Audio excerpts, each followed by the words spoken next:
Today's webinar is Cross-Cultural Symbolism and C.G. Jung's Red Book, an Anthropological Exploration, presented by Dr. Curtis Hoffman.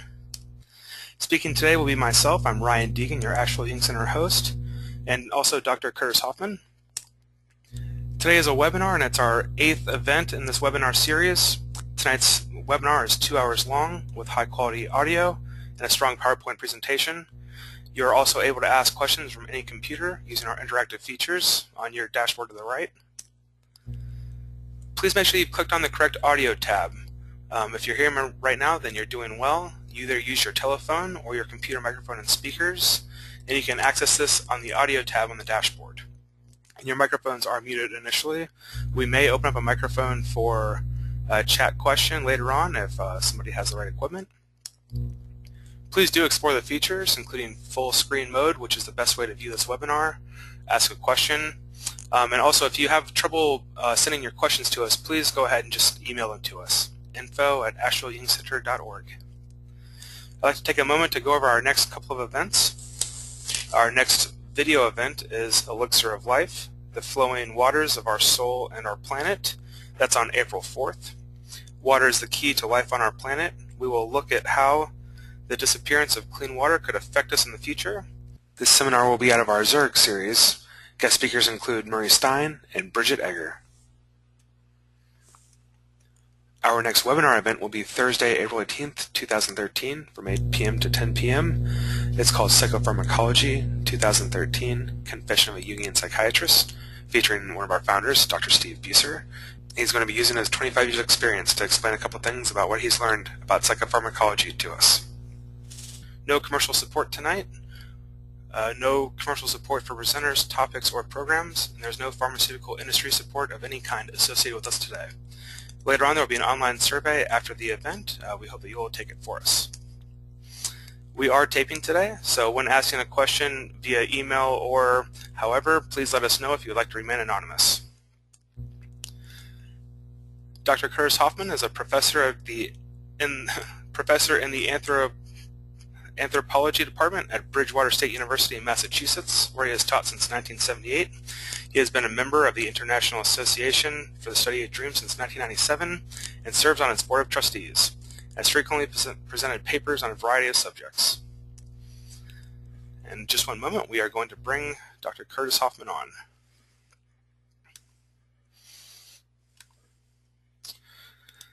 All right, Dr. Hoffman, I've opened your line. Are you there? Okay, yes, thank you. Can everyone hear me? Oh, they can all. We can absolutely hear you. So give me one second. Okay, very good. Well, good evening to everyone. Hang on one moment. Let's make sure that we get your screen recording. So let me see. I'm going to make you the presenter now.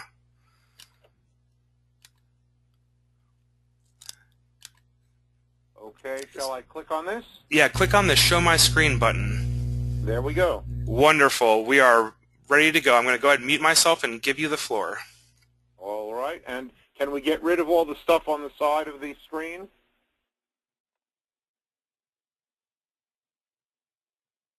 I have a lot of code and stuff on the right side of my screen. Will that disappear? Hello? Okay. All right. Well, I guess we are going to have what we have. I'd like sorry, I meant to tell you. This webinar. Since I am not necessarily known in Jungian circles, I thought I'd like to give a little bit of background of how I come to be as a dirt archaeologist giving a talk on cross-cultural symbolism in Jung's Red Book. I first learned of the work of C.G. Jung as a teenager through a PBS series that was given by Joseph Campbell in my area. And I became fascinated with his work. When in college, I read many of the collected works, especially those dealing with symbolism, psychology, and alchemy, and so forth. My doctoral thesis explored the animal symbolism of ancient Mesopotamian cylinder seals, of which you'll see a number this evening, and concluded that they were intended to be representation of the selves of their owners in the Jungian sense of self. I have been teaching at Bridgewater State since 1978, where I've taught courses both in archaeology and mythology, and more recently in culture and consciousness and other courses in that area. I've maintained a strong interest in dreams, and for the past 22 years I've been recording dreams regularly. I became involved with dream work and with the International Association for the Study of Dreams back in 1997, and I'm now serving on their board of trustees, and I'm running the program for the meeting which will be held in June at Virginia Beach, Virginia, which I would encourage people to look into, and welcome your attendance at that. During the summer of 2010, I acquired a copy of the Red Book, and I also went to a music camp because I play early instruments.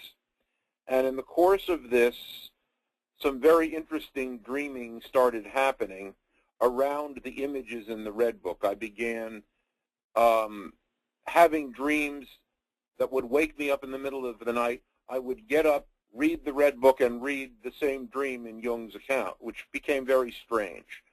And eventually, this led to the emergence of a piece of musical composition based upon a text from the Red Book, which we will get into somewhat later.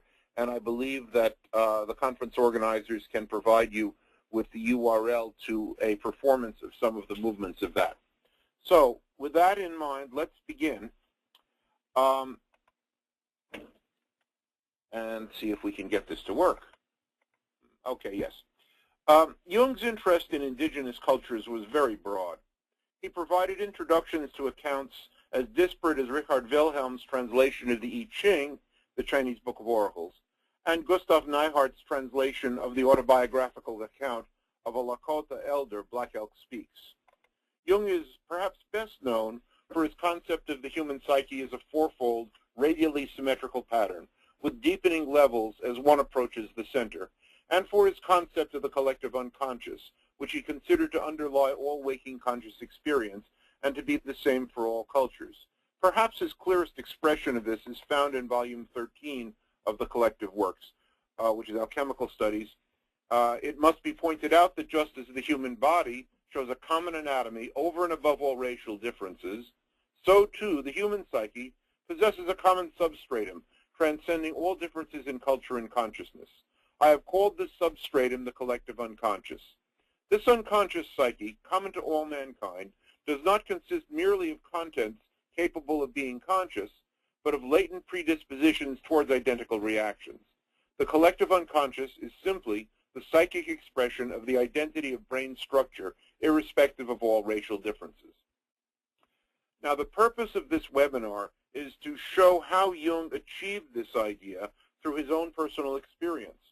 Despite the fact that he left an autobiography, it's only recently that we have the information needed to fully understand this process in the form of the Red Book, which contains his own dream diaries and figurative art based upon his dreams. This book was withheld from publication until the fall of 2009. Jung grew up in the household of a Protestant minister, but he broke with the church early in life, recognizing within himself two distinct personalities, an outer-directed one whose main interests were in science, and an inner-directed one which was more mystical. He trained as a physician and became interested in the study of the mind. For a number of years, he worked in collaboration with Sigmund Freud, and here in this rather fuzzy picture, they are shown accepting honorary degrees at Clark University in 1909. But soon after this, he broke with Freud over the issue of the primacy of sexuality in the human psyche, which Freud insisted upon. While Jung did not dismiss the importance of sex, his experience, both personally and with his clients, indicated to him that there was much more going on in the psyche than that, and that sexuality itself could become a metaphor for other processes. Jung designed a house for himself and his family in Küsnacht, a small town near Zurich. I had the opportunity to visit here during the summer of 2011, and so I'm shown here in the picture on the right side looking up at the legend over the door. Here he lived comfortably. His wife was from a wealthy family, and he established a large library. Okay, let's set this way, perhaps, or this way. Having a little trouble getting this to advance. There, okay. Including many rare books on medieval alchemy. He was very well read in the mythologies of many of the ancient civilizations of Europe, India, and the Middle East, and eventually the Far East, though it is unclear to what degree his interest in these subjects emerged as a result of his own personal experience of them through his dreams and those of his clients. And so part of the issue that we have here is to what degree was Jung influenced by what he read to explore these mythologies and incorporate them, or to what degree was he influenced by what he dreamt, and this led him to study the mythologies. This is a feedback mechanism, in my opinion. His breach with Freud left him at somewhat loose ends psychologically, and starting in the fall of 1913, he began to have a series of profoundly disturbing dreams. He made the resolution in his dream diary to confront whatever might be lurking in his unconscious, to which he gave the name Geist der Tiefe, the spirit of the depths, and which he distinguished from the superficial pull of the Zeitgeist, the spirit of the times. This led him to undertake the journey, which is recorded with his own illustrations in the Red Book. But this is not the first Red Book to appear. Around 1923, just at the time when Jung was transcribing his dreams from the Black Books into what would become the Red Book and starting to illustrate them, a 14th century manuscript was brought to light from the Catalan monastery of Montserrat entitled El Llibre Vermell, which of course translates to the Red Book. This manuscript contains texts and illustrations, such as these, which are mostly, the texts are directions to the monks on how to deal with the stream of pilgrims who arrived each year at the site to worship at the icon of the Black Madonna, for which Montserrat was famous. Some of these illustrations, as well as the handwritten texts, are strikingly similar to what Jung used for the Red Book, including the ornamented capital letters that you see here and the use of colored inks. The Montserrat location is one of those places which is alleged to be, at least at one time, the resting place of the Holy Grail. And we know that Emma Jung was very interested in the Grail legend, and that with Marie-Louise von Franz, she co-authored a volume on it. I have had some correspondence with Spanish Jungian colleagues in IASD who have indicated to me that Emma actually traveled to Montserrat. I do not have the date of that, but it would be interesting to know if it were around this time, and if perhaps she brought back a copy of El Llibre Vermell for her husband. The interest that Jung had in medieval and manuscripts is very well known.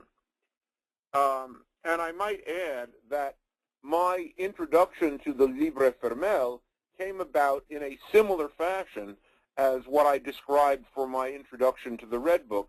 That is, at the same music camp last summer, I participated in a music workshop series on the 10 musical compositions that appear in the Llibre Vermell, and we played all of them. And as by way of introduction, our instructor started showing us these images, and I said, but of course, these are from the Red Book. And that was how I became aware of the existence of this. To give you a further example of the connection, on the left you see the diagram that appears toward the end of the Red Book, Jung's Systema Totus Mundius, the system of the entire world. Within the Llibre Vermell, we see a rather similar radially symmetrical diagram, the major difference being that Christ is dominating the entire thing, which you might well expect from a religious text. But this is also a system of the entire world with the different spheres going from the center out to the external shown within it. So I am convinced that Jung was inspired by the Red Book, and indeed that he may even have owned a copy of it. Okay. From the very outset of his work on the Red Book, we see an evidence of the breadth of Jung's exploration. This is the illuminated first letter of the incipit page of the book, showing the three realms of sky, land, and water. The town in the background looks suspiciously like the walled city in Tarot Key 7. And notice that the charioteer in this has the moon and stars on the canopy of his vehicle. Rather than a chariot, Jung's vessel is a sailing ship. And this sailing ship is also rather familiar. It looks rather like the replicas of Columbus's sailing ships. This is the Santa Maria. The implication is that he's off to discover new worlds. Rising from a vessel of fire in the stem of the capital letter is a crowned serpent, countercharged in black and white, like the sphinxes in Key 7. Now, we don't know at this point how involved he was in the alchemical literature, which would later absorb much of his attention, but the crowned serpent is definitely found in medieval illustrations, including this one that was reproduced in Psychology and Alchemy. So here's our crowned serpent over here, all right, and the sun and the moon. It is also possible that this is a reference to the Kundalini serpent of Indian yogic practice, which rises from the furnace at the base of the spine to the crown of the head, producing illumination. And we know that Jung was familiar with this kind of material, at least later in his life. In his earliest recorded dream sequence, Jung found himself descending into a dark cave where there was a red glowing light. Here strange animal powers lurked, only half seen. He perceived a young blond man swimming through the water, pursued by a scarab beetle, followed by the red disk of the sun. The blond man, to him, represented the superficial ideal of Germanic culture, here caught in deep water and pursued by a dark insectoid figure. We do not have to look very far to identify the beetle. It is the Khefra beetle of the ancient Egypt, which carries the sun through the underworld during the night. And there are many representations of Khefra. This is from Tutankhamun's tomb, by the way. But you see the red sun disk and the beetle. Here they are in reversed order, with the disk following the beetle. This dream suggested to Jung that a more ancient substrate was beginning to emerge from the unconscious of Europeans, and that the blonde figure representing the zeitgeist would be afflicted by it. The Khefra beetle reappears associated with serpents and the winged sun in this plate. And this derives from a later dream, which Jung understood to be indicative of the need for balance. And indeed, as he stated, the goal is not the heights, but the center. So we have an ascending serpent on a rightwise cross, a descending serpent on an inverted cross, and we have the beetles here. And again, the disk of the sun. His next dream made this even more clear. Here, he and a mysterious companion conspired to murder the Germanic hero Siegfried by shooting him in the back. Again, it is not hard to find an analogy for this image. Arthur Rackham, in his illustrations for Richard Wagner's Ring of the Nibelungen, had published this image only 2 years before Jung's dream, and Rackham's illustrations were quite popular. But the key theme here is that the dark figure, this fellow over here, whom Jung would later call the shadow, is doing away with the ideal of German masculinity in order to prepare for something new to emerge. In the next dream, Jung is confronted by the aged figure of the biblical prophet Elijah, accompanied by his blind daughter Salome, outside of a domed temple, while a serpent winds itself around a tree nearby. Actually, several serpents are winding themselves about trees. Jung was shocked by the presence of Salome. And Salome is the main character in a rather scandalous play by Oscar Wilde of that name, which shortly before had been transformed into an even more popular opera by Richard Strauss. And we know that Jung was familiar with the opera. This is a play of Aubrey Beardsley showing Salome as a bloodthirsty young woman who desires the head of John the Baptist so that she can kiss it because he won't let her do it in life. So this is a rather grisly scene. Now, the temple that you see here with the dome is very easily recognizable as a Middle Eastern mosque. This is the Mosque of Umar in Jerusalem on the Temple Mount, and this may indeed have been the model.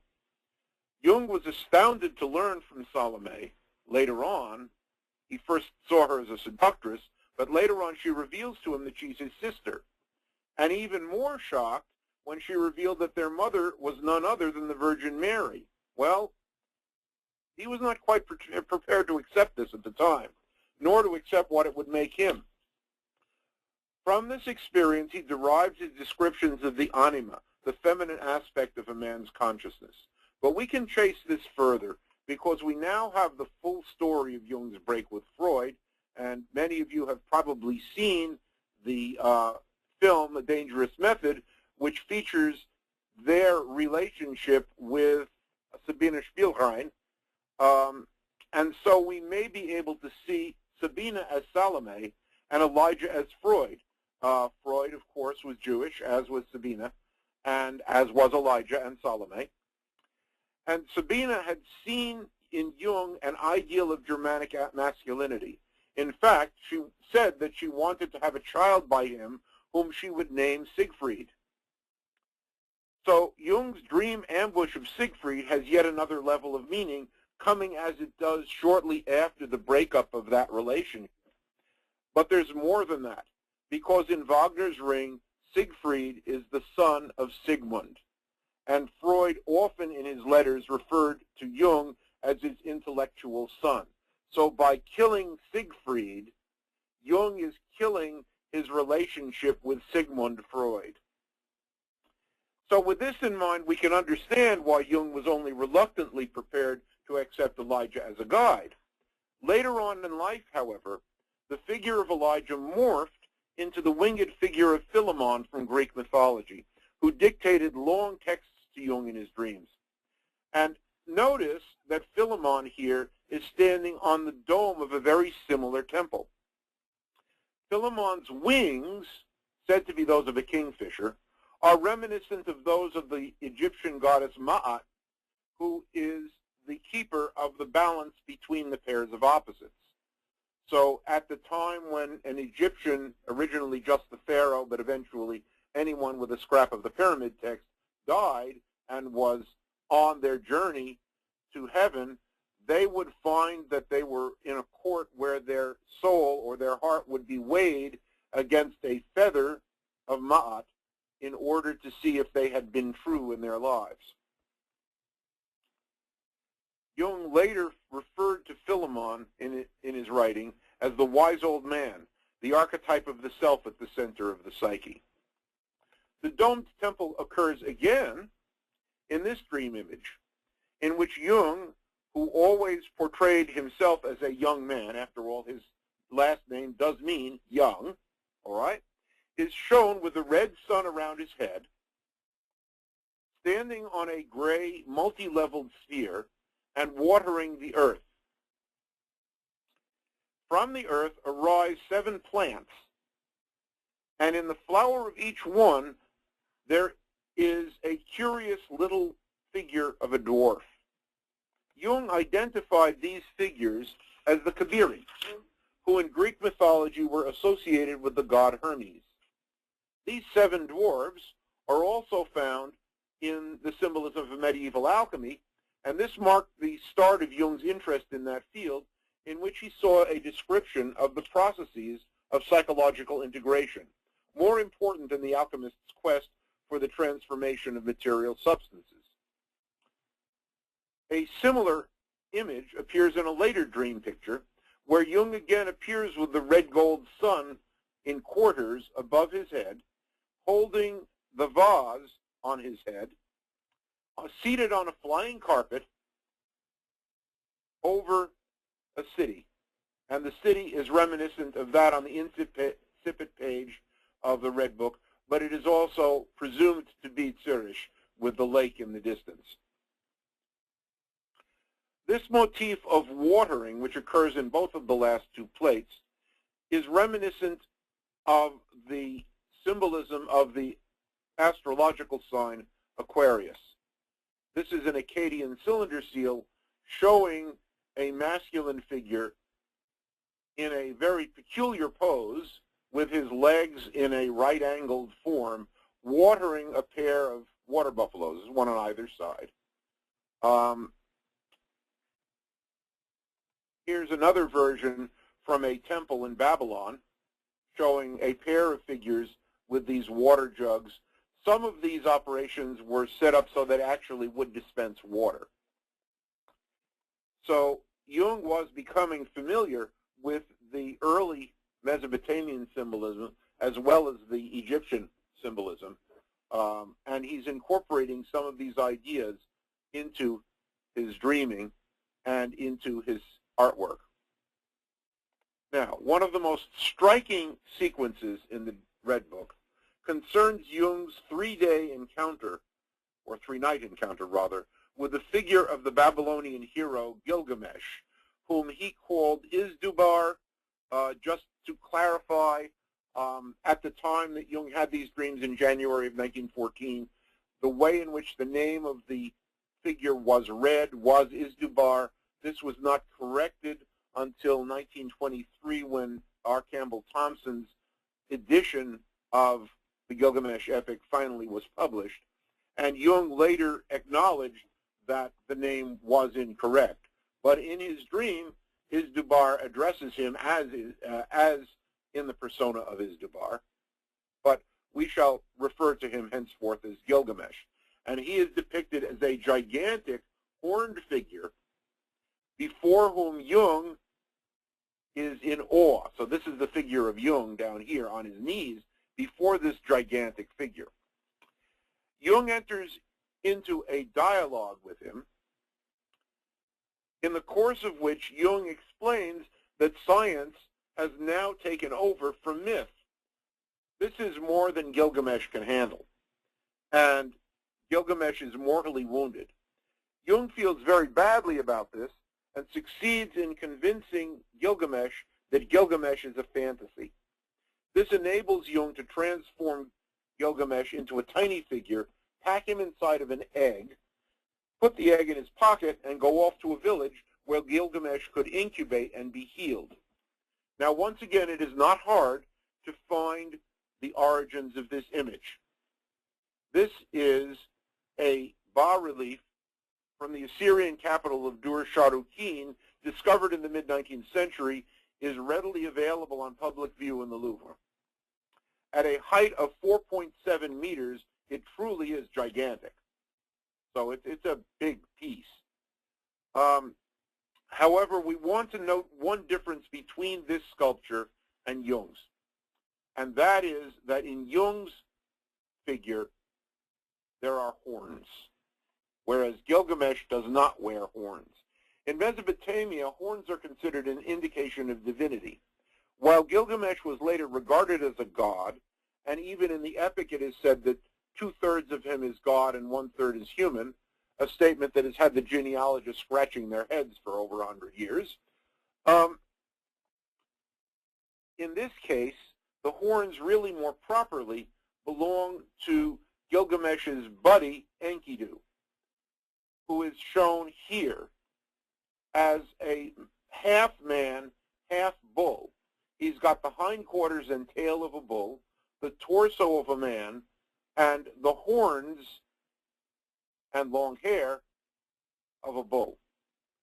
So while Gilgamesh himself perhaps is seen over here protecting gazelles from attack by a leopard, Enkidu is protecting a deer from attack by a lion. And so these are the two heroes but one of them is part animal. And that is part of the idea that we have here, is Enkidu with horns. And here we have Jung's image of the fallen Gilgamesh stretched out against the evening sky while Jung is trying to figure out what is he going to do with this and how is he going to help the giant. So, the egg in which Gilgamesh is contained undergoes a complicated set of regenerative stages accompanied by a series of incantations. And it's this set of incantations which I've set to music. Here the egg is shown at the center of a radially symmetrical figure, similar to Jung's later depiction of the psyche and his later interest in mandalas. The inscription below the image refers to a passage in the Sanskrit text, the Atharva Veda, which describes the Hiranyagarbha, the golden egg in which consciousness is contained during periods of universal sleep, and from which it emerges at the start of a new age. And we should notice here the figure of Jung himself holding up these spheres. So here he is.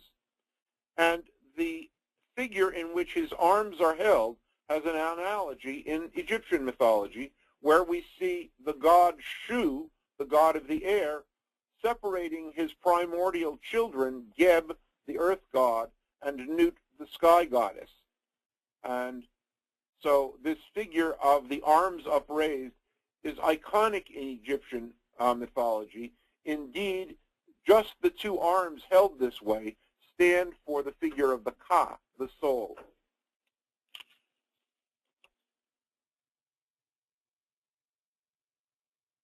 The incantations begin with references to the advent of Christmas and to the arrival of the wise men from the Orient. He says, I have prepared a carpet for my God, a costly red oriental carpet, so that he may be surrounded by the shimmer of the glory of the Orient. And here we see an oriental carpet, okay, which we may compare with actual oriental carpets. Jung's house has many such on the floors, so he collected them.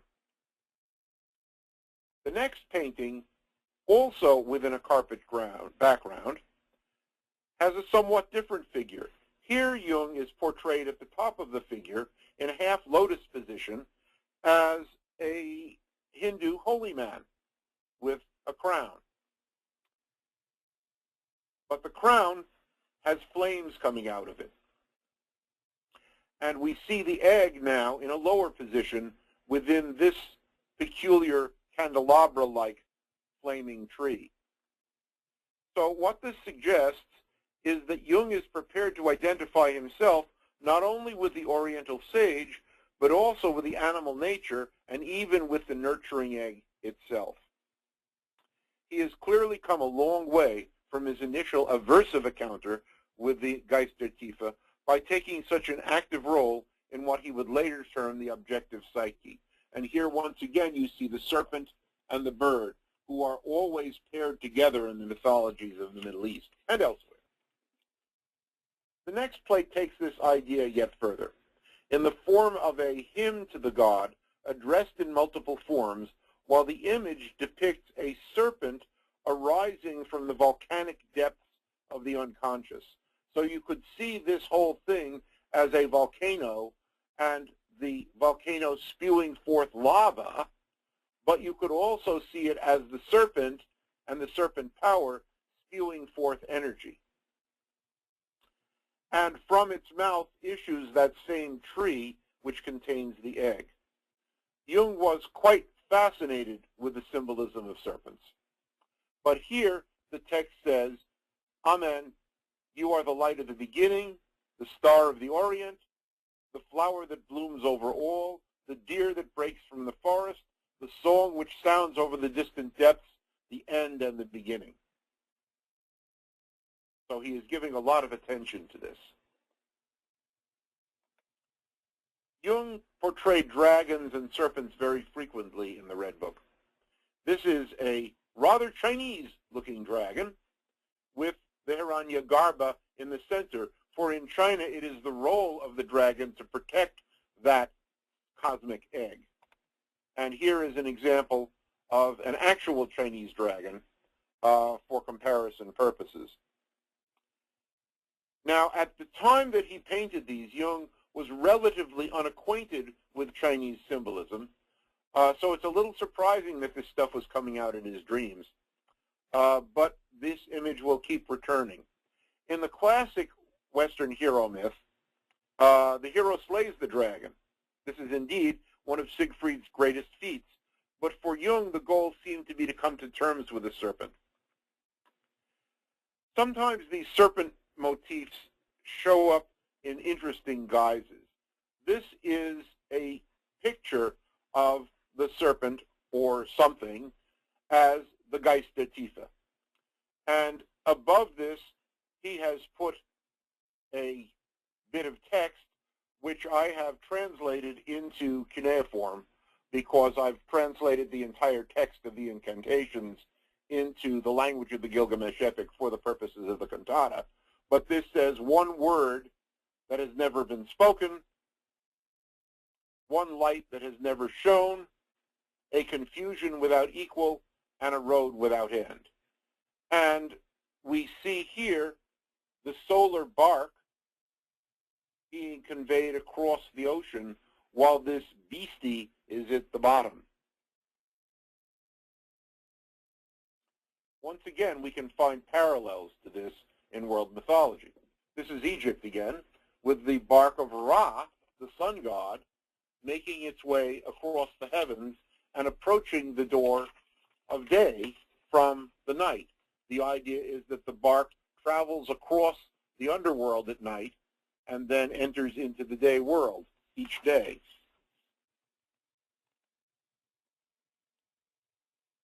As for the sea beast, there are many analogs for this also. This is an image from a shell plate of an unctena, a horned water panther, from the Mississippian culture of the American Southeast prior to European contact. And so these are from around 1300, 1400 AD. And Jung may very well have been familiar with this. This is from Moundville, West Virginia. But there are many representations of unctenas. And again, you see the similarities between these, I think. Perhaps closer to home is the image of Matsya, who is the first of the avatars of the Hindu god Vishnu, the fish. The story of Manu was familiar to Jung, and one of his students, Jane Pratt, wrote a short monograph on its symbolism entitled Consciousness and Sacrifice. The way the story goes, Manu was a fisherman, and one day he was out fishing and caught a little fish. And he was about to take it home without anything else, and the fish says, "Look, spare me and I'll grant you a boon."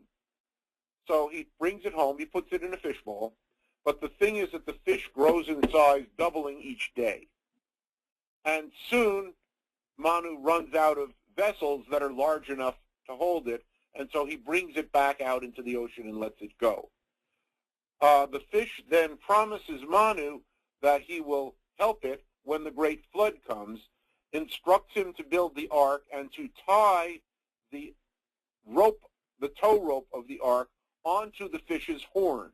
So here you see the fish's horn, here you see it on Jung's painting. And in that way, he saves Manu and his family when all else is drowned. Here's another example of this. This is a 14th century illustration from Germany showing God the Father fishing for Leviathan using the line of Jesse, David, Solomon, and so forth on down, and the last member of that line is Jesus, who's on the cross as the hook. And because Leviathan takes the bait, God is able to hook him. Okay? It's also possible that Jung's Swiss contemporary Paul Klee incorporated a version of this image into his famous painting, Der Seefahrer. A colleague of mine suggested that this might have been the inspiration for Jung's image, but in fact I looked it up, and Der Seefahrer was actually painted 10 years, at least, after Jung had his dreams about this and began to depict it in the Red Book. So not too likely that the influence went that way. Whether Clay had access to the Red Book, we don't know. Jung only showed it to a very small number of his inner circle. The incubation of the egg continued, this time beneath a rather curious blue tree with spheres on its branches. And I think it's likely that what Jung, so here you see the egg again beneath the tree, that Jung was trying to depict here something that we know of from Hebrew mysticism. This is the famous tree of life, which has all of these spheres on it. And the idea is that one goes from sphere to sphere to sphere until one achieves illumination at the top. Now, it's certainly true that the positions of the spheres on Jung's tree are not identical to these, but it's possible that there is an analogy. He was aware of this kind of symbolism. It's also possible that he was looking at the alchemical tree, the Arbor Philosophica, which he depicted several times in Psychology and Alchemy. And he found that this is an important symbolism of the alchemical process, going from the very early stages until the achievement of the stone at the top, the crown. All right? So these plates are actually from Psychology and Alchemy.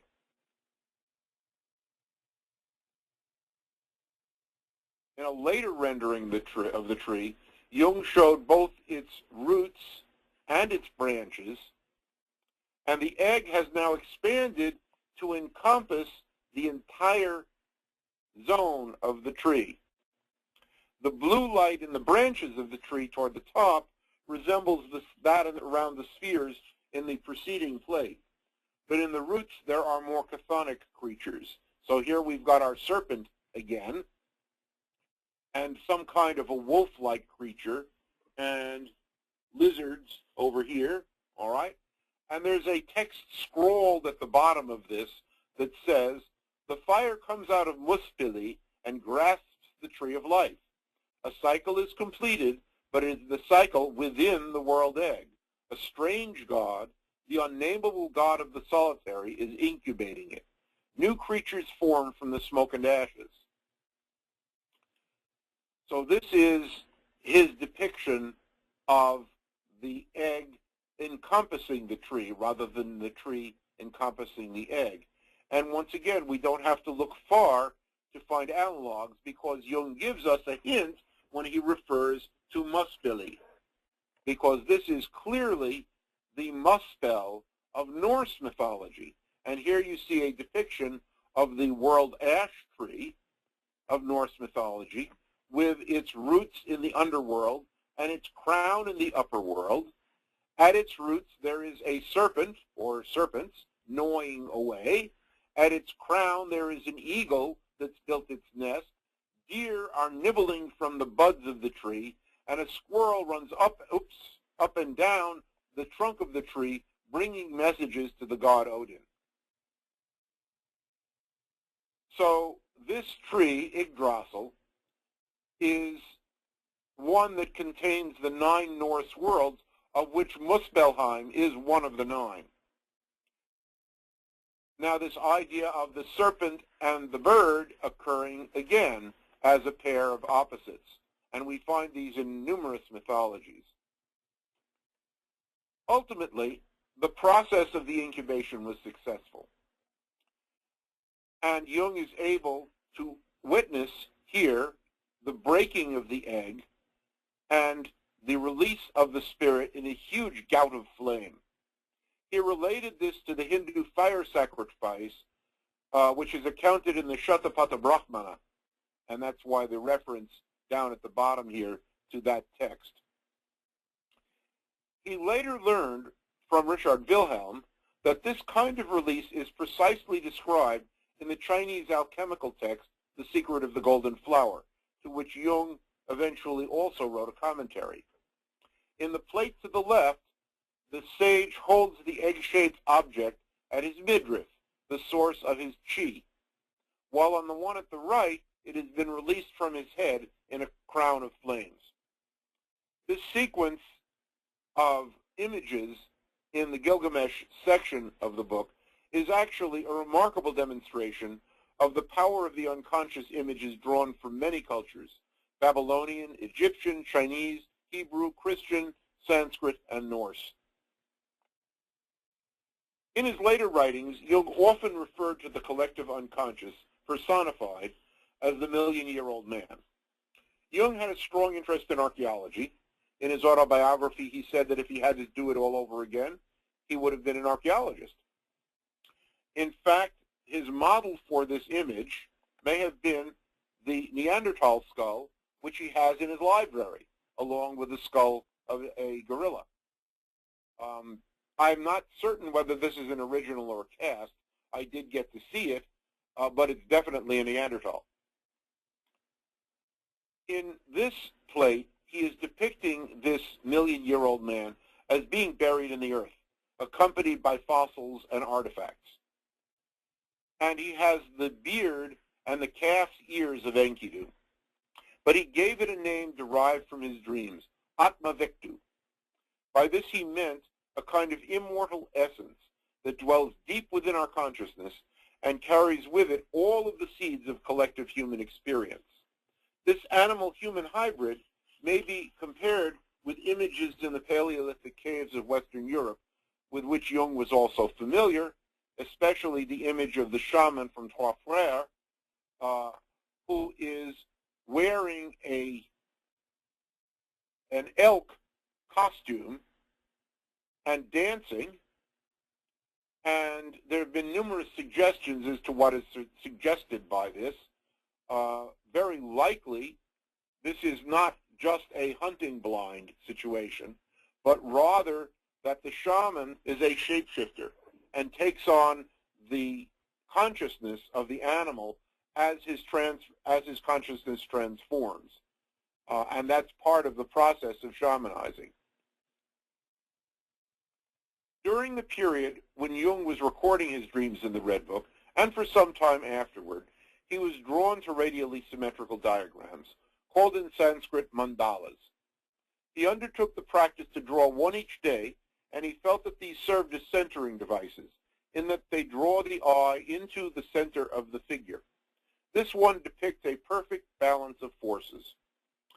And in his own words, in the center, the white light shining in the firmament.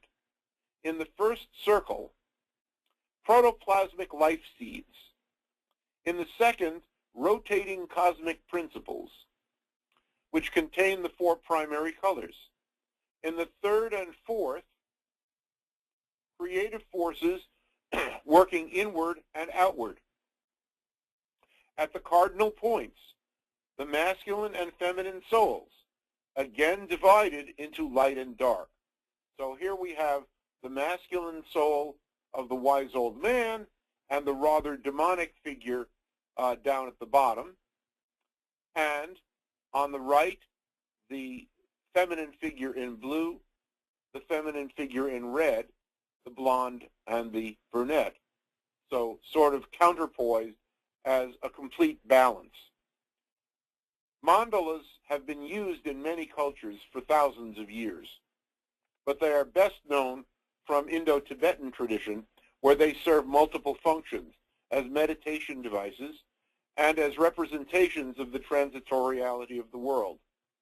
They are created, hung as tankas in temples, they are danced, or they are made, as is this one, the Kalachakra mandala, in sand. And when the mandala is completed in sand, with its four-fold radial symmetry, as you see here, then it is destroyed.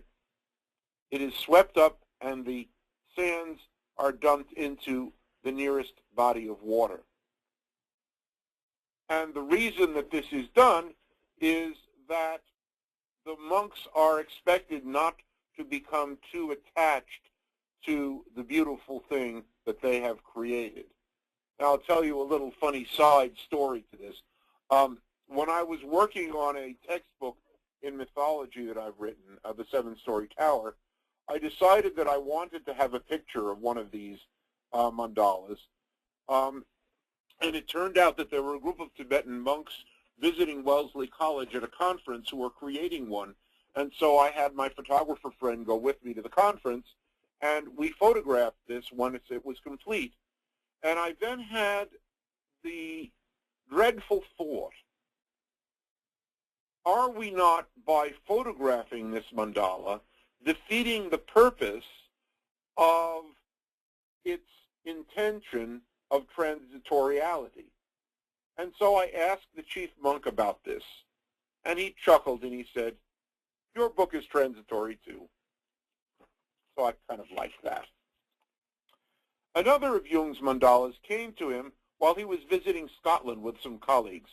It represents a holy city with its gates, its central moat,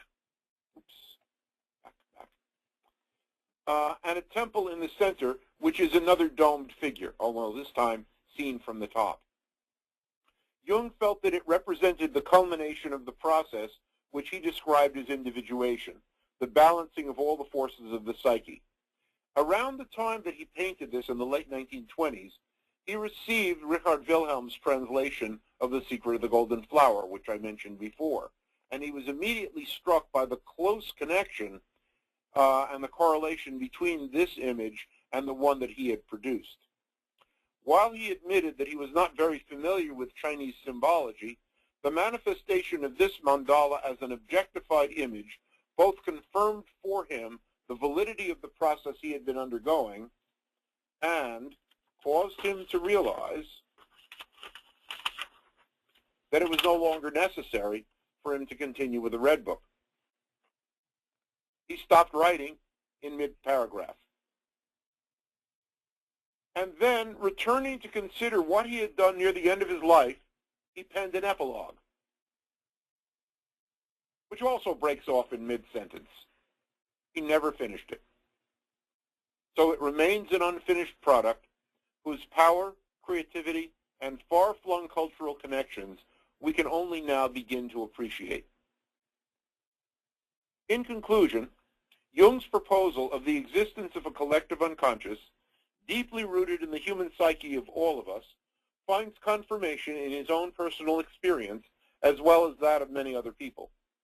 It is certainly true that Jung's dreaming mind was fed with images from his waking life from cultures in many parts of the world, and these could well have influenced him profoundly. But he reworked them into his own psychic content with surprisingly creative results. His most senior pupil, Marie-Louise von Franz, who cooperated with him in his alchemical experiments in the tower, proposed the existence of a cultural unconscious, particular to the culture in which the individual is raised, intermediate between Freud's personal unconscious and Jung's collective unconscious, which is the sum total of everyone's experience throughout the course of human existence.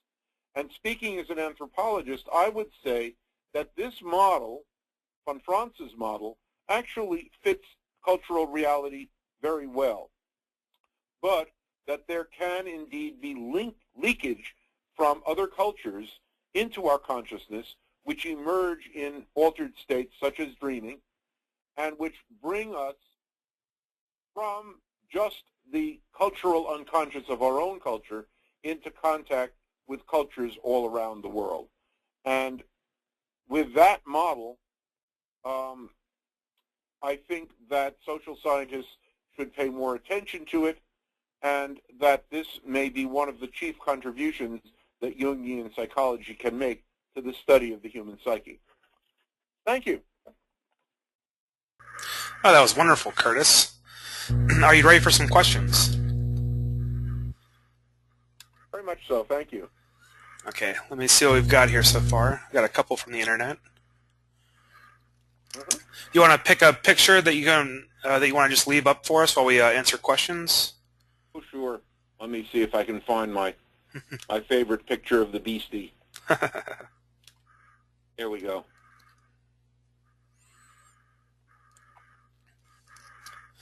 Okay, are you ready?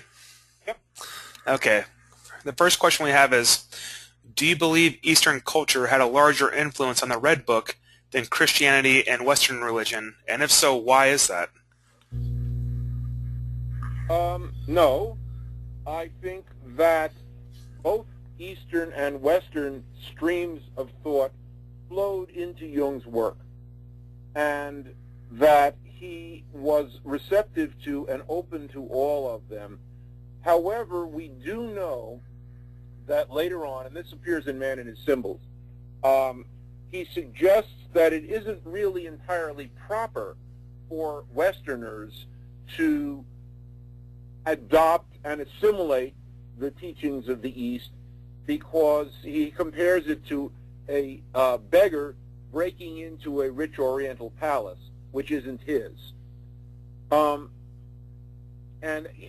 in my introduction to the webinar, which we did last week, I suggested that that may have been true for Jung in the 1950s and early 1960s, but that since that time things have changed.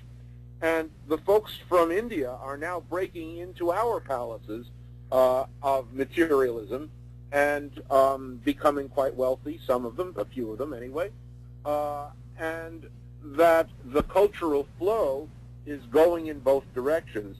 So the East is no longer quite so mysterious and other as it was perhaps during Jung's lifetime. So I think that both of these areas, and in fact many other areas as well, fed into Jung's consciousness, and I would not want to weight them one against the other. Wonderful. I believe that answered it greatly. Let me see. All right, I've got a question on Izdubar. This person believes that, or she says, Izdubar shows us that Eastern and Western religion, does Izdubar show us that Eastern and Western religion will always be perceived as if they are dueling or against each other? Do you have any thoughts on that?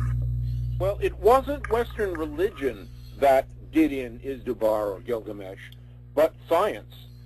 In other words, what happens at the outset of the dialogue is that Jung is proposing that science is taken over from mythology, and that we need to adopt the scientific worldview. This is very much in line with his outer personality, as he describes it in Memories, Dreams, Reflections, as being the objective, scientific, medically oriented researcher, whereas that can do a great deal of harm to the figures of the collective unconscious unless the balance between them is handled carefully.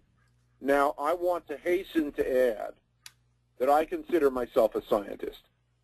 When I do archaeology, no matter what I am finding, I am using methods of Western science developed over the past 400 years in order to test hypotheses, the whole 9 yards of what scientists do. I am familiar with that. I practice it all the time. But I also am receptive to the other forces of the Geist der Tiefe. And what I attempt to do in my work is to bring those two together in some kind of a balance. And that is what Jung ultimately tried to do also after this early experience in which he went too far in the science direction. I agree with that. I see exactly what you're saying. Let me see. Okay, I've got one that just came in. This is from Muriel McMahon. And she says, you ask at the conclusion of your outline, where do the images come from? Surely from dreams. But further or perhaps deeper, can you speak to the culture of the dead, the ancestors, the objective psyche? In the Red Book, Jung asks us to do the secret work, the work with the dead. Have you explored this? I think that a reading of the 7 sermons to the dead would be useful here. And this is something that is done in the influence of Philemon. Because the dead are trying to get to Jerusalem, and they can't figure out quite how, and Philemon gives them instruction as to how to achieve their quest if it can be achieved. The source of the images is equivocal, in my view. That is, some of the images are coming from Jung's day life, from his study, from his exploration, from his contact with analyzans who exhibit mythological motifs in their own dreaming, which they do not know are mythological. But due to his experience, he was able to amplify their dreams into the mythological sphere. But some of them are coming from deep substrates within the self. And how we refer to this as the dead, I'm not sure how dead the dead are. Let's put it that way. All right? In other words, within our sense of the self, there may be substrates that we might consider to have been dead, but they're not quite as dead as we maybe thought they were. And by calling them dead, we maybe dismiss them and don't deal with them, but then they come back and haunt us. Does that answer the question? I believe so. Very interesting. I believe so. Very interesting. Curtis, let me jump in for a moment. Steve Fieser here, one of the other organizers and hosts. First of all, Curtis, that's a marvelous talk. I've got to say I really have enjoyed that. You've done an incredible job. I have no clue how you've gone that much into detail in this. Clearly you've had the opportunity to really go amazingly in depth. Let me ask just a couple organizing points. In a moment, I'd like to open up the webcam audio. So if anybody wants to ask a question directly of Curtis, it takes a little brave heart to do so, but if you want to ask a question directly, click on the raise your hand button, and we'll try to open up a microphone or two from the home computers. That's sometimes a issue that has a few bugs to it, but it's always fun to be able to talk directly. So think about that, and if you want to ask a question directly, go ahead and click the raise your hand button. Also, do keep sending in questions through the main button there if you want to send in questions. That'd be good. And Curtis, do we want to keep going to discussion mainly? We'll certainly do that for a little bit. We weren't sure if you had another section to present, or should we do mostly? The whole thing is presented. As I told you at the beginning, I wasn't quite sure how long it would be, but it's not a problem at all. Okay. Well, good. I think there'll be plenty of discussion with that. I want to make sure not to cut off in case there was another section that we wanted to do in addition. Let's scan down and see. Are any questions raised? Not yet. So go ahead and ask another one of the written out questions, Ryan, and we'll keep scanning for other hands to be raised. Wonderful. I've got another question right here. I have a question from Jay Sherry, and he asks, why do you keep referring to these images as coming from Jung's dreams when they were the products of active imaginations? Do you have any an answer to that? Well, what we have in the Red Book are the accounts of Jung's dreams. He obviously worked on them using the active imagination technique. In some cases, the images are fairly directly connected to the text of the dreams. In other cases, they are not. In some cases, there's a well-known case in which he was having a dialogue with a serpent in his dream, and he attempted to depict this, and it came out to be the image of Sapientia, this woman in white who is standing on a pedestal crowned with the moon with this huge crowd of people in front of her, not all of whom seem to be paying attention to her. And he commented on this, that sometimes they just don't come out the way he expects them to. So I would say that what we see in the Red Book is a combination of these things. So some of them are direct dream images, some of them are indirect, some of them are very indirect and are the products of active imagination. The boundaries between these things are not hard and fast when one begins to explore them. In Arabic, there is a concept of the world of the spirit and the world of the flesh, and in between them, there is an intermediate realm called the alam al-mithal, and the word mithal is a little hard to translate, but it has to do with imagination, but it's also the world of dreaming. So I think these things are not unconnected. I agree I too. think that Jung is connected as well. Oh, it was wonderful. Let me see. Okay, I've got a question here from Mary McGilly. And Mary wants to know, do you think it is possible for a Westerner to experience a Kundalini, that's K-U-N-D-A-I-N-I, experience? Does she mean Kundalini, perhaps? I'm not sure. She may. L missing? She may. It looks like Kundalini to me is missing a letter, but I bet you, yeah, that's close enough to Kundalini. It almost has to be that. I suspect so. That must be it. Okay. Do you think it is possible for a Westerner to experience a Kundalini experience without previous knowledge of this idea? And if so, how would someone assimilate this experience? Very good question. My answer to this is yes. I believe that it happens not infrequently, and that most people in the West are utterly unprepared for it, because in Western symbolism, the serpent has such negative connotations. At least since Christianity, it has had negative connotations. Whereas in the East, and in China in particular, serpents and dragons in particular are seen as the most positive force. So there's some dialectic going on there.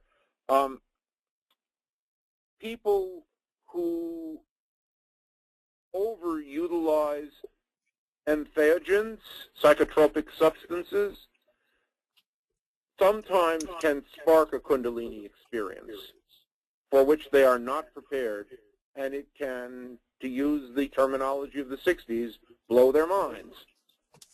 And it can be very damaging. So the knowledge of the alternative cultural realities can be very helpful in coming to terms with these experiences, which arise quite naturally within the psyche. I don't believe that there is anything peculiarly Eastern about Kundalini experience. I consider it to be a part of the universal human experience, and I can cite you examples of that from cultures as disparate as the Hopi in the southwestern United States and the Kung Bushmen in Namibia and Botswana, who all relate experiences that are entirely analogous to this. So for a person who is used to having serpents negative, this would be perhaps profoundly disturbing. And that's one of the reasons I think that it's very useful for us to learn more about the symbolisms of other cultures, because we can see that things are not always the way they simply appear to be in our culture. Boy, if that isn't the case, so much. Let me jump in for a moment, if I could. I notice we have one hand that has been raised up by a brave soul. It's a Gary. Gary, I'm going to unmute your microphone in just a moment. We'll see if that works. And again, if anybody else would like to ask a question directly to Curtis, please hit the raise your hand button. But let's give this a shot and see if this will work. It's always a fun way to enter into a webinar. So Gary, I am unmuting your microphone. Gary, can you hear us? I can hear you. Can you hear me? We can Yeah, hear I you can hear you. perfectly. Go ahead and ask your question. Awesome. Dr. Hoffman, I'm interested in the water bearer symbolism that you mentioned early on. Yeah, we can go back to that if you like. That'd be great. Do you know if perhaps Jung's exploration of astrology had commenced at this point? I'm not certain about that, but he certainly did explore it later on. It's curious because I'm an astrologer, and I know that he happens to be, from what we know of his chart, he is what we call an Aquarius rising individual. Interesting. Yeah, so the symbolism of the water bearer rising above the city like that is just perfectly symbolic of his own horoscope. If you are familiar with the symbolism of Aquarius, you'll note that the position of the legs in the cylinder seal Yes. is replicated in traditional depictions of the Aquarius symbol, and that this position actually replicates a swastika, or parts of a swastika. It's all right angles. And it replicates somewhat the constellational figure too, doesn't it? Well, not so much, because the region of the stars where Aquarius is rather faint stars. Yes. But just to the north of the ecliptic, there is a constellation, Pegasus, which is a square, or at least a near square, a rectangle. This constellation was related by the Babylonians, who pretty much invented the astrological symbolism we use today, as the 1 acre field. And the idea here is that it is the responsibility of the king, after the annual floods of the Tigris and Euphrates, to reestablish field boundaries. And the right field boundary has right angles to it. I'm using the word right in two senses of the word, which it also had for them and for many peoples. This idea of rightness, and handedness too, by the way, all go along. So justice, righteousness, consists of right-angledness. And that symbolism is inherent in the Aquarius symbol, I believe.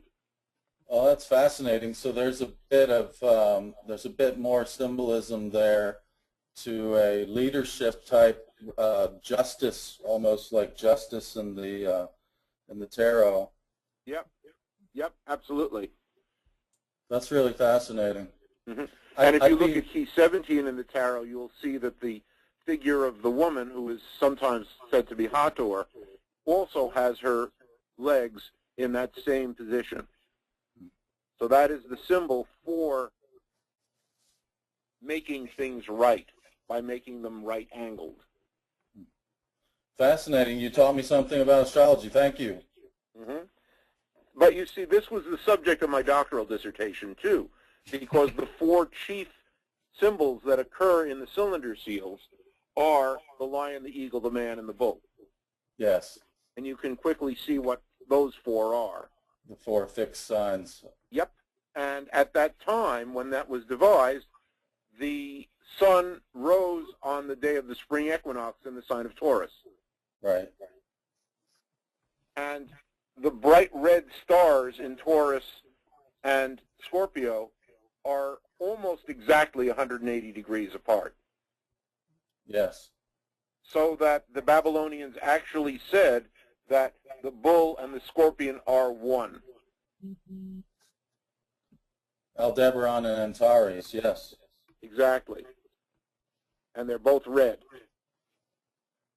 And Regulus is not quite 90 degrees apart from the two of them, like 87, 93.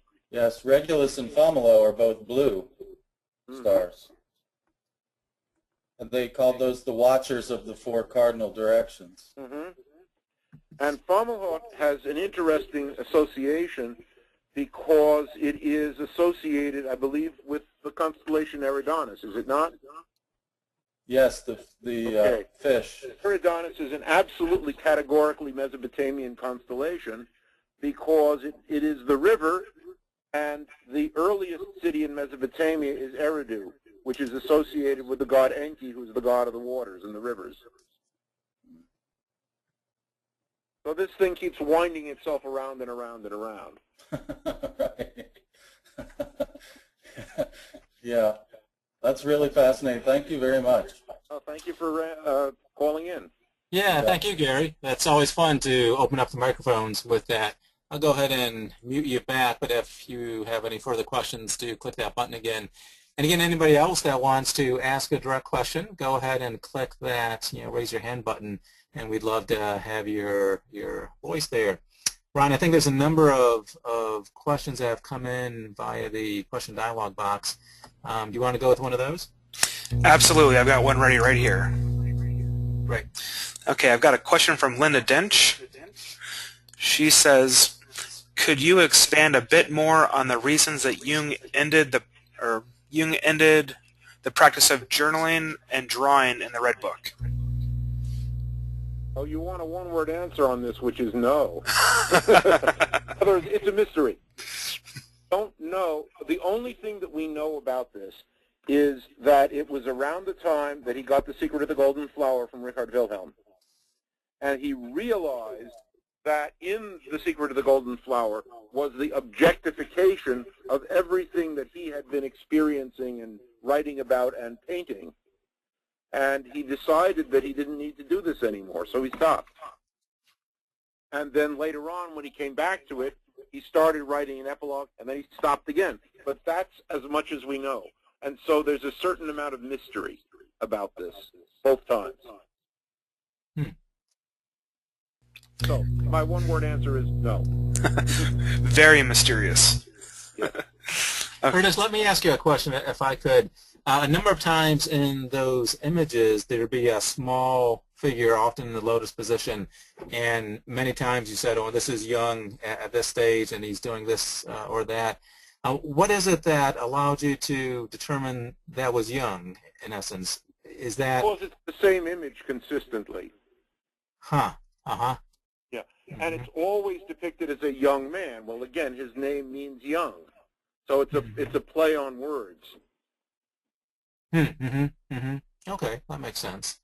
Yeah, it brings the images to life more for me, because as I saw those, I don't know why it never occurred to me. I just thought it was, a person that he was drawing there, perhaps. But to suddenly think, oh, if that's Jung, what would the implications of that be? How would that image transform or take on a different meaning? To me, that was a very helpful piece to see it as Jung himself.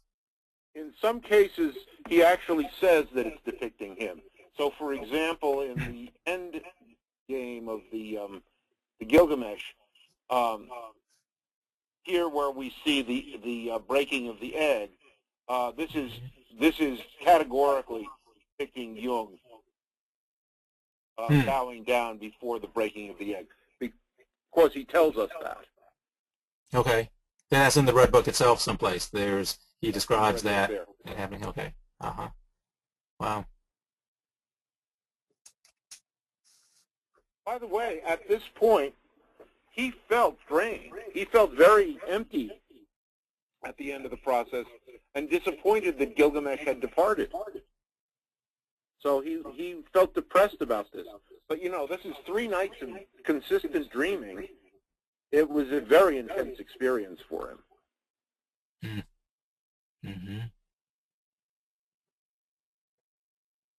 Yeah, I can imagine. Yeah. Well, Ryan, do you want to read one of the next questions? Yes, I've got another question from Muriel McMahon here. She asked a question before about the dead, and she follows up asking,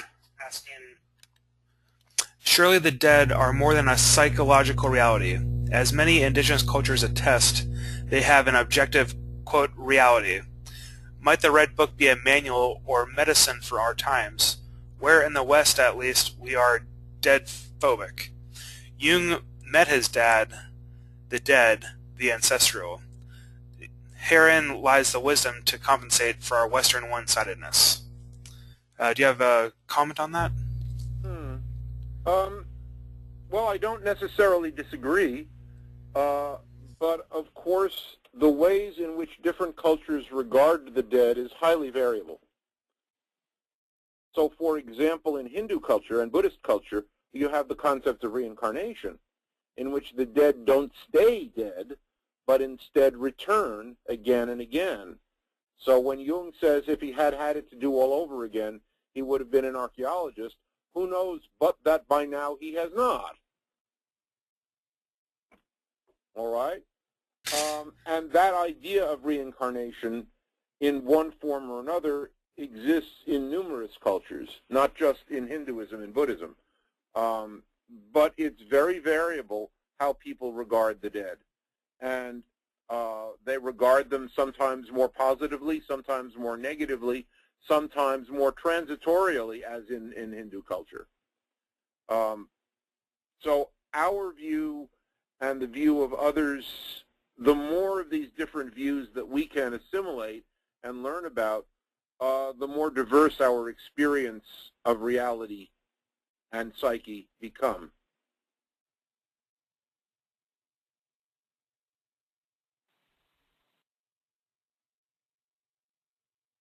Wonderful. It looks like we have another hand raised. Steve, do you want me to handle it, or do you want to handle it? Yeah, actually, I just noticed that too. I'm going to unmute that. It's Len. I'm assuming Len Cruz. Len, are you there? Can you hear us? Len, your microphone is unmuted. If you can. Oh, wait a minute. I'm going to try another one. Len, were you there asking a question? I saw Len C. Are you there? Nope. Okay. Well, sorry about that. Sometimes the muting of the microphones works. Sometimes it doesn't. I believe I've got the question right here as well. It looks like he wrote it down and sent it in before he raised his hand. So let me see. I'm going to read it for you now. Lynn says, I was left with the impression that whether Jung's readings influenced his dreams or his dreams influenced and guided his reading and explorations really did not matter. It seemed that you were proposing that his use of the material that was bidirectional is what you regard in your presentation. Is that right? That in the end, it is of interest, but from a personal perspective, it may not matter? I think that this also addresses the question that was raised earlier about the objective psyche and the use of the creative imagination. I think that this is a two-way street, that once one has entered into the dialogue with the unconscious, as Jung certainly did, that thereafter the boundaries between waking consciousness and the unconscious begin to blur. And if that is the case, then perhaps it does not matter where these things were coming through. I mean, let me give you an example, not tooting my own horn in the most literal sense of the word, but as I've worked on the cantata, which is now complete, I have been given all of the themes for the cantata in dreams. What I have not been given is how to put them together. And so that has required the use of the creative imagination. In some cases, I have been told how to put them together in dreams, but often not. And so I'm left with these 72 musical fragments, and the question is, well, how do you put them together? That's where the creative imagination comes in. And that was the case for Jung's artwork, too, I believe, is that he was taking the elements of his dreams and working on them and transforming them into a manifested product. Because whatever we have in our dreams, whatever we recall in it, is never the same as what we dreamt. It's a representation of it. No matter how detailed, no matter how perfect, no matter how clear, it's always a representation, because words are a representation, and music is a representation, and artwork is a representation, but it's not the same as the thing itself.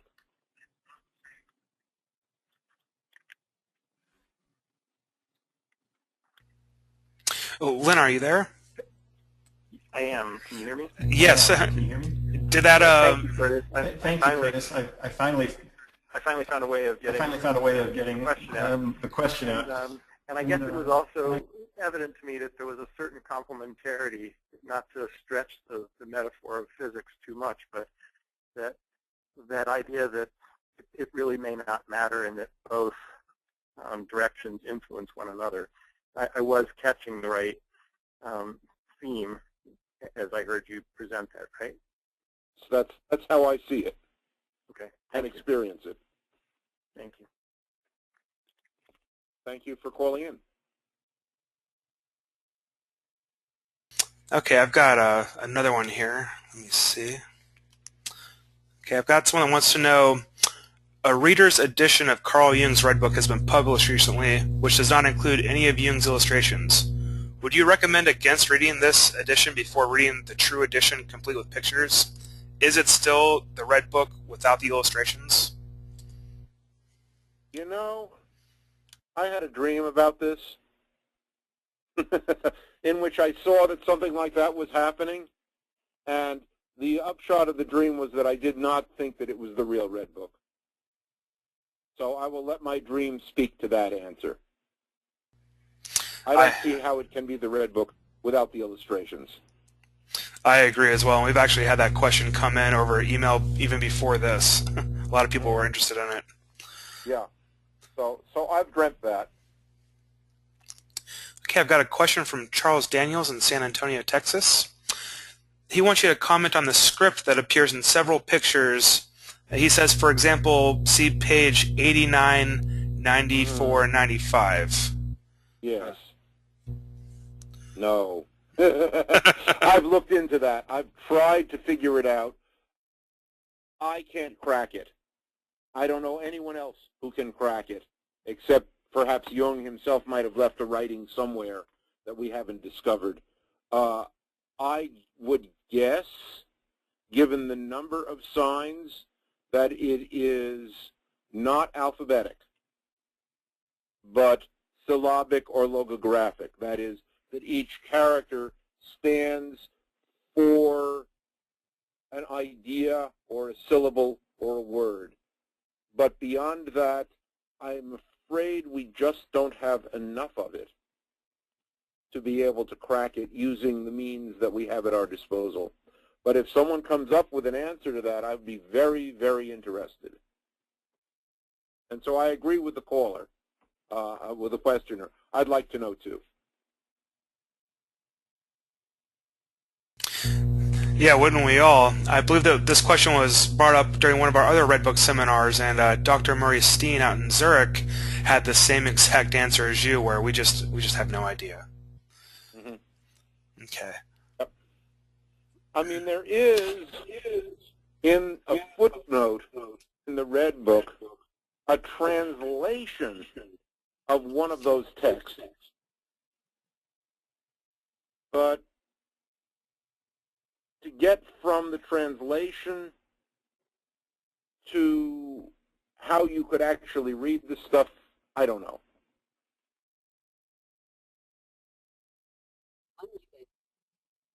Did you have something to add, Curtis, Steve? let me ask you a question if I could. Well, just the question about anthropology overall. Clearly anthropology is your field, and what I've liked about this evening's seminar from my perspective is you've done a marvelous job in bringing the tools of anthropology into the Red Book, which is different from the way most of us have approached it, at least in my field. We're psychologists or psychiatrists, and we're trying to explore it from that line. I guess my question is, within the world of anthropology, are many others looking at the Red Book or other depth psychological material along these same lines, or are you a bit of a outlier within anthropology? Any thoughts with that? Well, I actually presented a version of this talk to the Northeastern Anthropological Association conference back in 2011, and it was well received by, in particular, our session organizer was a psychological anthropologist. And so there is interest in this. What I would say, however, is that for whatever reasons, the American schools of anthropology, when they think of psychology at all, think of Freud, whereas Jung is more commonly discussed in the European sphere. And that may have something to do with our culture, but Jung is beginning to make inroads into anthropology. And my cultural anthropological colleagues, some of them, are certainly receptive to the possibilities that are inherent here. And I think they very much would like the idea of von Franz's of the cultural unconscious as mediatory between the collective unconscious, which they may or may not accept, and the personal unconscious of Freud. But they would likely be in agreement with the existence, or some of them anyway, with the existence of a cultural unconscious, which is conditioned into the person from early childhood because of the norms of the culture.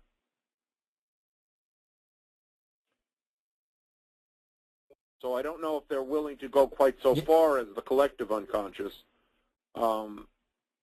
Anthropologists tend these days to be somewhat leery of generalizations. They're become more particularists.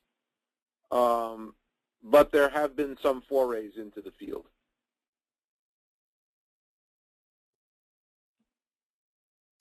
Yes, well, thank you. That's what I was wondering. That's well said. I appreciate that.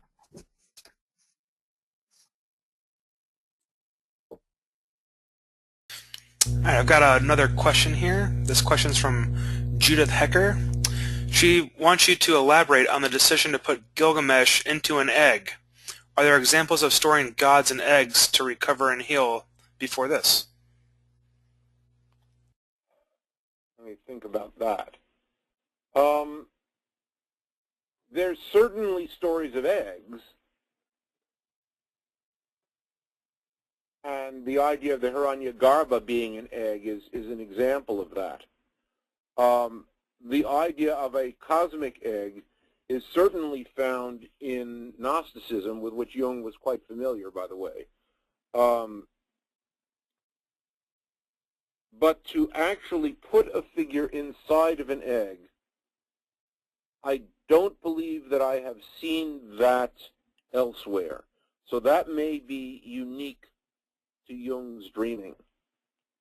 And certainly it's a rather striking image. That figures may change in size is not so unusual. Think of Alice in Wonderland, for example, where by eating or drinking certain substances, she becomes giant-sized or shrinks into tiny size, and that, of course, is a dream text. So that kind of change of size is not so unusual. But to put him inside of an egg, that's something, I think that's unique.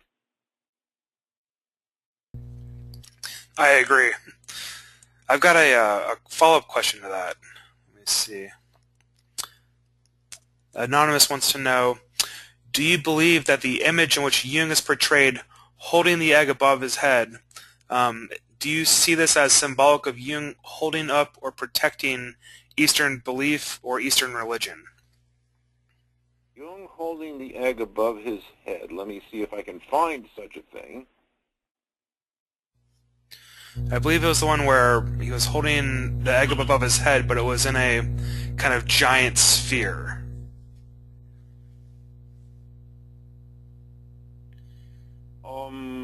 Okay, so this is actually perhaps this image over here. No, I think it's keep on going. It's further than that.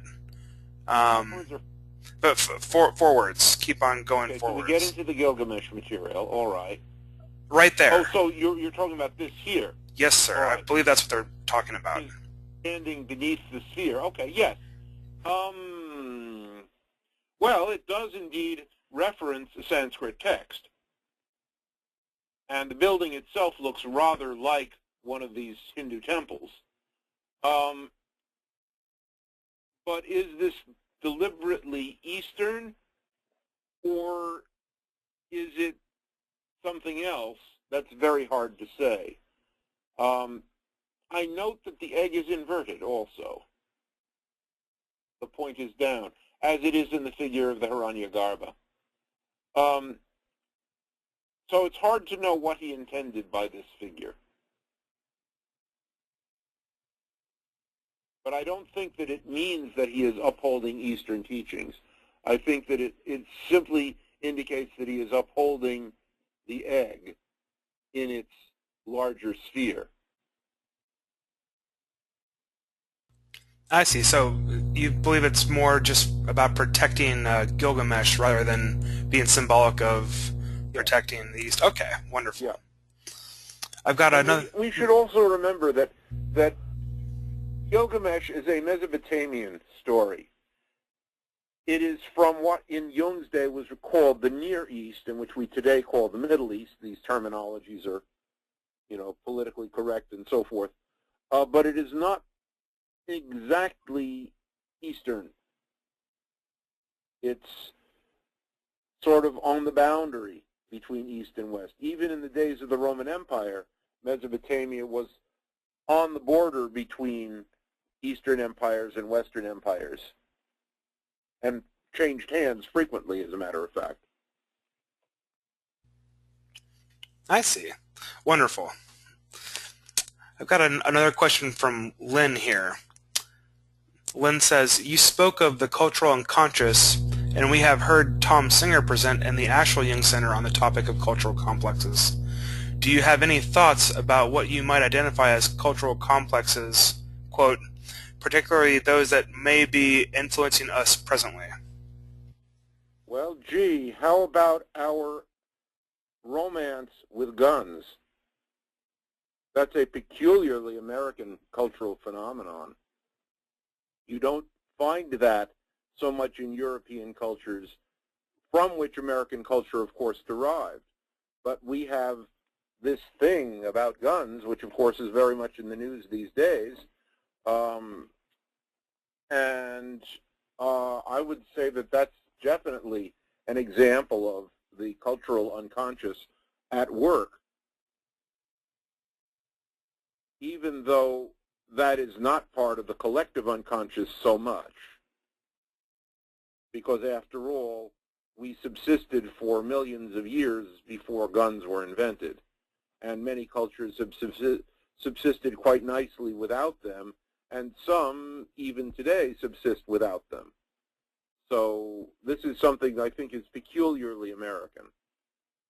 Does that make sense? I think it makes great sense, and it's big out here in North Carolina too. Do you think that the influence of guns on us has anything to do with how our country came to be, fighting England? Do you think that this may have some kind of impact on why we enjoy guns so much in America? Certainly, certainly. In other words, our historical experience collectively has been built into us. I agree. That is a powerful question.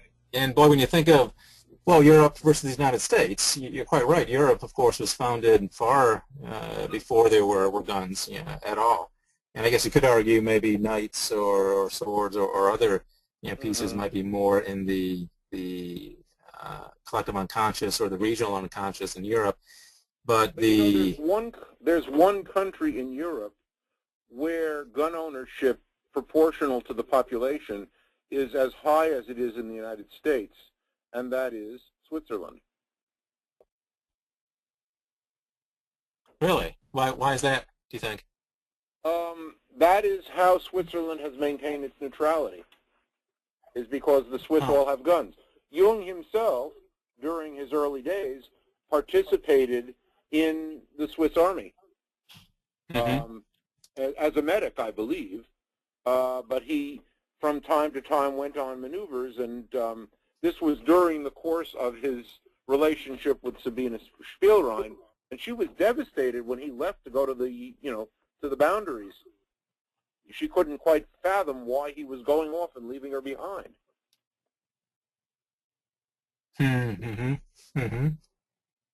Boy, that's such a powerful. As far as I know, part of Swiss culture. Now, we are not talking there. We're talking about mostly rifles there. We are not talking about semi-automatic weapons such as have become popular here, but still, it is a gun-oriented culture. And I think it is about the only culture in Europe that is that way to that extent. So that's a peculiarity. That is. And you contrast that to the United States, as we were coming together as a collective, body.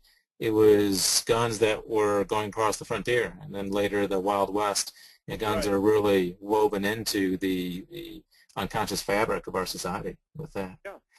We've got a follow-up from Len. Len sent in another piece. Related to this romance with guns, there seems to be a collective attitude of, open quote, don't tread on me, close quote, incidentally often depicted as a serpent with an aggressive tone.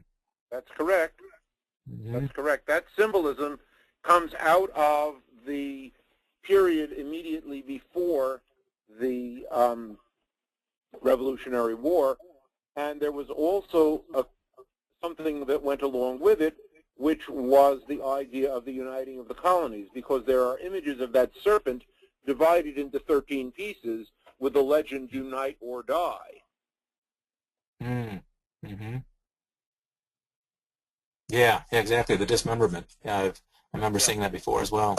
Here's another interesting little thing that I've run across.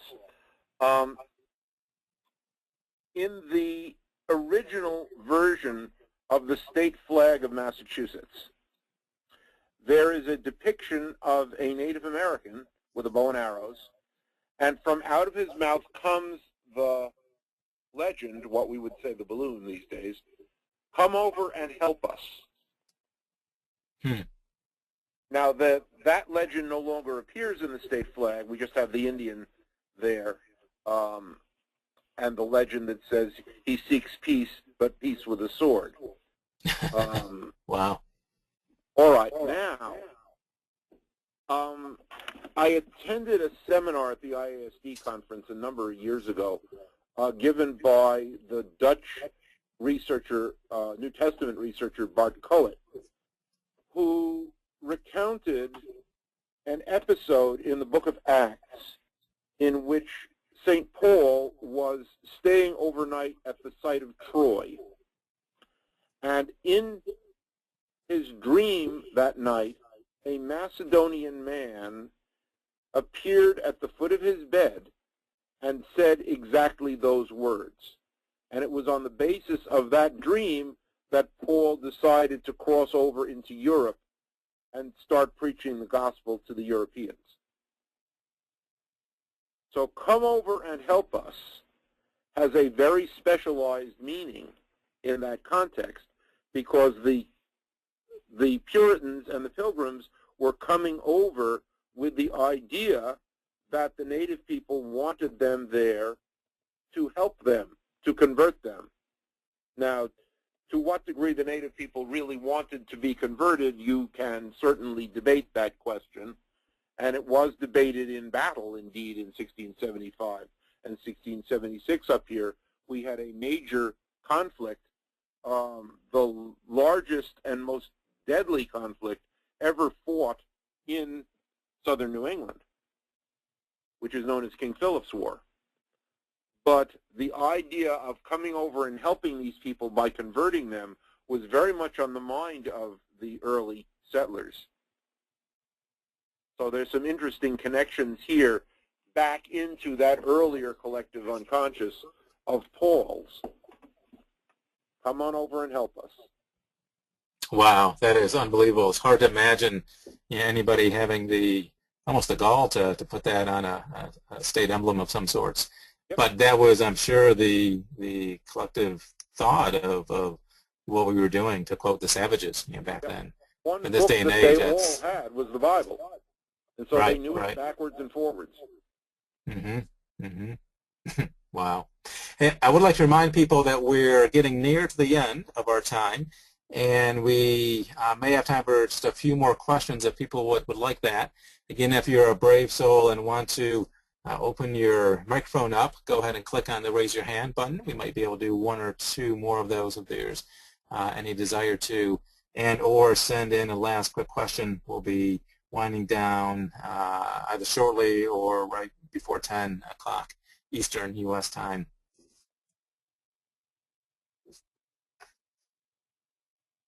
I've got another kind of general question for you, Curtis, from a listener. They just want to know, as an anthropologist, was there an interest in a certain culture that brought you into the study, or just a broad interest? Oh, certainly I was first interested in the cultures of ancient Mesopotamia. That's remained a strong interest of mine throughout. And that's what I went to graduate school for. Not that I can go over there and dig at the moment. I wouldn't want to. It's too chaotic. But since that time, and because of the restrictions, I developed a secondary interest in the cultures, the native cultures of my area. And that's become my research interest ever since. So the archaeology that I do today is done here in New England. Although I've also been doing some research throughout the eastern seaboard lately of what turn out to be probably Native American sacred sites where they built in stone. And there's quite a lot of these scattered all throughout the eastern seaboard. So my current research project is collecting information about those. If any of your listeners know of any, they can get in contact with me because I'm gathering more all the time. I'll make sure to give them all your contact information then. Let's see. I've got a question about the Gilgamesh Quintana. Quintana, I'm sorry. Someone wants to know how long it took you to compose this, and whether you did it at the office or if you did it at night, and if you, and if it happened the moment you started reading the Red Book, or if you started way later.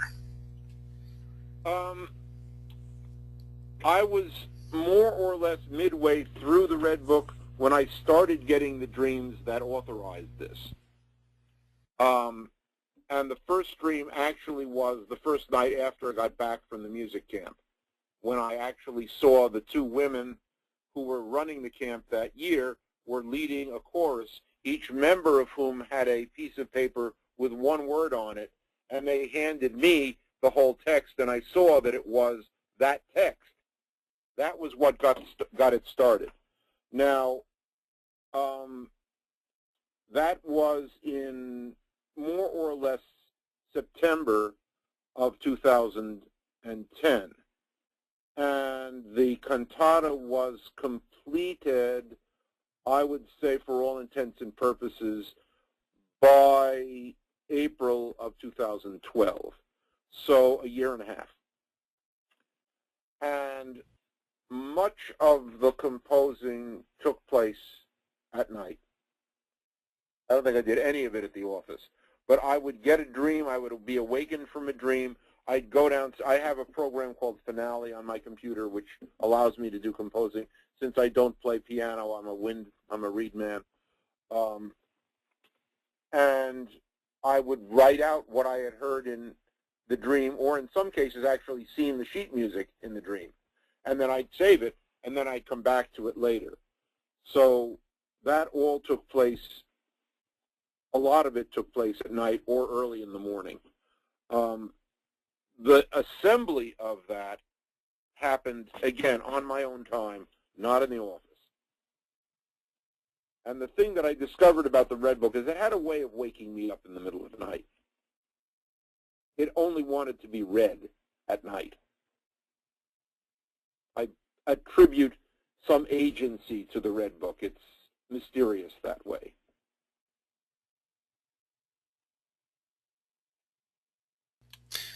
I got one that just came in. Someone asks, do you believe that the Red Book should be made into a movie or play of sorts?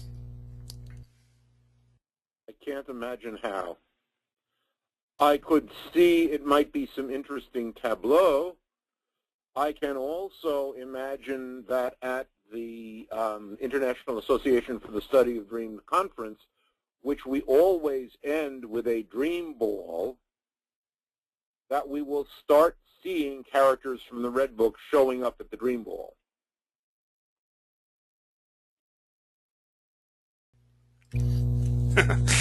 I can speak to that for a moment. Actually, it has been made into a play. Not complete by any means, but Murray Stein, who one of our main presenters, and the group from Zurich, Paul Brucci, Tom Hill, John Hill, I'm sorry, and I believe some others, have actually taken a certain segment of the Red Book and have put together as a play, and they've been going around the world, really. They just went to China to do the play. They've done it in many spots in Europe. It's really not the whole Red Book, but they've taken a little segment of it and tried to express it artistically. And in my mind, it just, if there's anything today that I've been yet again impressed by, is just the depth of creative expression that comes from the Red Book. And Curtis, even your thought of the Red Book demanded I read it at night is yet again showing how images and the energy from the Red Book in essence calls certain things out of people. And the Zurich group putting together a small play on it is yet again another creative energy. Jung tapped into something archetypal, primal, and amazing. And even now, we're tapping into that still, through his Red Book and through our own cantatas and plays and all kinds of things. I would certainly agree with that, and it might be an interesting thing for you to do, would be to get a videotape of that to show at the Asheville Jung Center or through this medium. Mm-hmm. It's actually a wonderful idea. We're a little bit caught in some copyright issues, with it. But if we can get around that, we would absolutely love to show the DVD of that and have that available for people to watch. If ever I get a complete live performance of the cantata, I'll be happy to share that also. That'd be wonderful. We could post and get that available in certain ways. Absolutely. People can listen to the two movements that were performed live last April by Googling Gilgamesh Cantata. It will come right up. And this was done by the British. And Ryan, if you want to send out those links to all the people that register, feel free to. I think Ryan maybe already has done that, but he will certainly can send that out too to folks. I had sent those out earlier, but I'm also going to put a link to it on the video portal so that folks can take a look at it and this presentation on the same page. Excellent. We are hoping to have, we are preparing to have a performance of one or two more of the movements. There are 8 movements altogether at a mini conference of IASD that will be held at Regis College in Weston, Massachusetts on May 25th. So if any of your listeners are up in that area, we would certainly welcome you to join us. There'll be a good deal more going on there. The theme of the conference is the creative power of dreams. So I thought I'd get that unsolicited commercial in. That is fine, no problem at all. Sign up for this on the IASD website, asdreams.org. And we can put a link on that. Ryan, you might want to put that on the promo page, even a link to that site. We love the idea of co-promoting each other's organizations and what we're doing. There is such good energy out there. We definitely want to be a part of that. Yeah. It is 4 minutes to by my clock. We might have time for one last question, or we can kind of do a closing. Ryan, do you have something there to wind us down with, or shall we just do? I've got a quick comment from Lynn. Excellent. He said, Curtis's mention of composing at night reminded me of a book I read recently by Alberto, I think it's Manuel, or I think it might be supposed to be Manuel. It's called The Library at Night, that Lynn thinks some of the listeners might enjoy. It has somewhat lyrical quality reminiscent of what Curtis was conveying about composing the cantata. Interesting. Mm-hmm. And I just had someone say that this was a magnificent presentation, Curtis. Thank you. Yeah, look at that. Well, I want to echo that. Curtis, I'm amazed by two things. I'm continually amazed by Carl Jung in the Red Book. All that's packed in there. I'm still just astounded at how he could have done all that he did and have a family and write and see patients and do that. But likewise, Curtis, I'm amazed at how you've done the scholarly research that you had. While you were going through that presentation, I thought, my gosh, how can any person learn that level of detail, the various pieces of this piece of work? And you have clearly done your homework and have really brought that to us in just a marvelous, marvelous fashion. So I deeply want to thank you, for tonight as well. Well, thank you for the opportunity to present it. Mm-hmm. Yeah, absolutely. And just to remind folks one last time before we sign off, we've got a few seminars coming up, and do check out our webpage, AshevilleYoungCenter.org, and we're going to get the information on those posted soon. For those of you who don't know, DSM-5 is coming out shortly, and that's for all the clinicians out there. DSM, Diagnostic Statistical Manual, version number 5, is going to be released on May 22nd of this year. This is big for the mental health community. It is the first revision in over 20 years. The DSM-4 came out in 1993 when I was finishing residency, and now they've got the DSM-5 coming out at this point. Anyway, we're going to do a talk on that. It'll be more clinically oriented than most of the things that we've done up to this date, but it will kind of pay tribute to that change that's there, and we'll integrate a little bit of Jungian pieces into it, but this one will be much more clinical aspect to it. And we're also, on that same vein, going to do psychopharmacology, which is very clinically related as well, with some Jungian pieces. And lastly, I wanted to let you know about relatively soon as well is the Elixir of Life, the one that we're going to do on water. And this one's by Bridget Eggert, who is just an amazing Jungian analyst that has done a lot on what she calls psychology, also known as eco-psychology. She did one earlier on energy with us a year ago or so that was very well received. This one will be on water, so we'll be taking that theme of powerful ecological elements, but also how does that work out in the psyche, and the human psyche and the collective psyche. So for those that can participate in that, it'll be one of our Live from Zurich series that people are used to. Murray Stein, of course, will be there as well, and he will be leading a section of that. So without further ado, we'd like to thank you one last time. Curtis, you've just done a marvelous job. Ryan as well, thank you for all the pulling together and the hosting and the numerous questions. You were clearly juggling questions left and right, trying to sort through them, and that's a wonderful task that we deeply appreciate as well. So with that, we'll bid you a good night, and we will see folks later.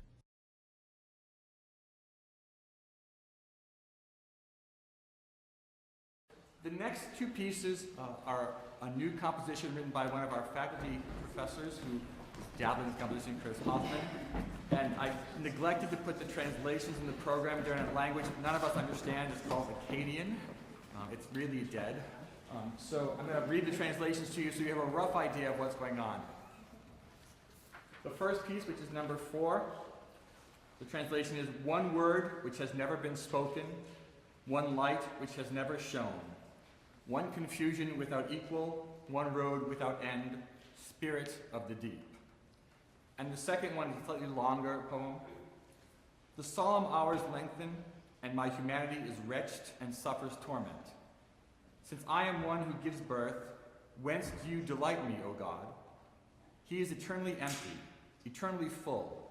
Nothing resembles him, everything resembles him. Eternally dark, eternally bright. Eternally below, eternally above. Multiple nature in unity, unity in multiplicity.